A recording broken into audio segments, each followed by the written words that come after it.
UMR, upah minimum regional, itu berasal dari KHL ya. Awalnya KHL sebenarnya. UMR itu upah minimum regional itu awalnya itu KHL, komponen hidup layak. Komponen hidup layak itu begini. Saya sedikit mengilustrasikan komponen hidup layak ini. Sehari orang satu orang itu mengkonsumsi makanan dihitung. Misalkan sekali makan kita butuh sekepel nasi, itu harganya berapa. Kemudian kita butuh juga tempe 2, nah, tempe itu harganya berapa. Tahu 2 harganya berapa. Air minum segelas harganya berapa. Kemudian itu dikali 3, kemudian dikalikan 30. Nah itu UMR itu hak dasar. Itu komponen hidup layak itu seluruh seluruh apa yang kita konsumsi, yang harus kita konsumsi selama sehari kali 3 kali 30, itu UMR ya. Jadi itu nggak boleh enggak. UMR itu batas minimum. Batas minimum berbeda dengan insentif dengan salari. Beda itu yang membedakan. Yang kedua, saya tidak pernah menjanjikan gaji. Tetapi saya memberikan tawaran insentif. Insentif itu dari mana? Satu, saya memiliki saham di aplikasi MBG sebanyak 15%.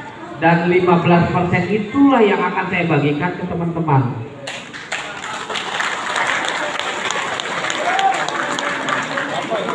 Itu satu. Kedua, ada aplikasi baru yang akan diluncurkan, yaitu aplikasi BRNR dengan KTA digitalnya. Dan saya inginkan porsinya lebih besar. Kalau bisa 80% bagi hasilnya punya kita. Jadi 80% dari saham itu akan saya bagikan ke seluruh anggota BRN secara sama di seluruh Indonesia. Yang ketiga adalah penghasilan dari e-commerce ya. Ayo, makanya saya ingin seluruh teman-teman di PAC, seluruh teman-teman di DPC, ayo manfaatkan e-commerce, itu bisa masukkan kita itu. Terus yang keempatnya cash bankpol. Meski kemudian agak rumit, cash bankpol ini begini. Apabila DPC mendapatkan uang kemitraan dari pemerintah, tolong dibagi rata untuk struktur. Kalau bisa jangan ada jatah ke DPW, ke DPP, jangan. Kalau bisa. Jadi misalkan dapat anggap saja tahun itu 120 juta dibagi 12, berarti per bulan 10 juta. Nah, dibagi rata, ambil semua itu hak DPC itu. Di DPW pun begitu. Jadi itulah cara kita memberikan nafkah kepada teman-teman kita di struktur. Ambil itu. DPP punya bagiannya sendiri. DPP akan dapat dana kemitraannya sendiri. Jadi tidak usah DPP mengintervensi DPW. DPP pun tidak boleh mengintervensi keuangan dari DPC, tidak boleh. Ini yang kemarin saya agak beda dengan struktural DPP. Struktural DPP kemarin itu menginginkan seluruh uang masuk ke DPC, seluruh uang masuk ke DPW itu diakumulasi, dikumpulkan di DPP. Itu yang saya nggak suka. Saya bersikeras bahwa DPC punya haknya, DPW punya haknya, dan tidak bisa diintervensi oleh DPP.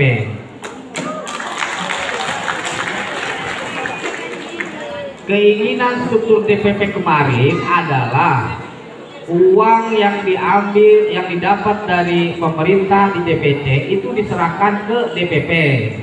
Seluruh uang dana kemitraan yang didapatkan DPW itu akan diserahkan langsung di DPP.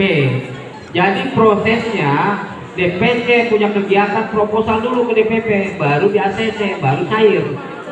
Itu menurut mereka. Saya tolak tegas bahwa DPC punya otoritas untuk mengelola. DPW pun begitu. DPW dikasih uang dari pemerintah, silahkan kelola sebaik-baiknya. Jangan ada yang korupsi.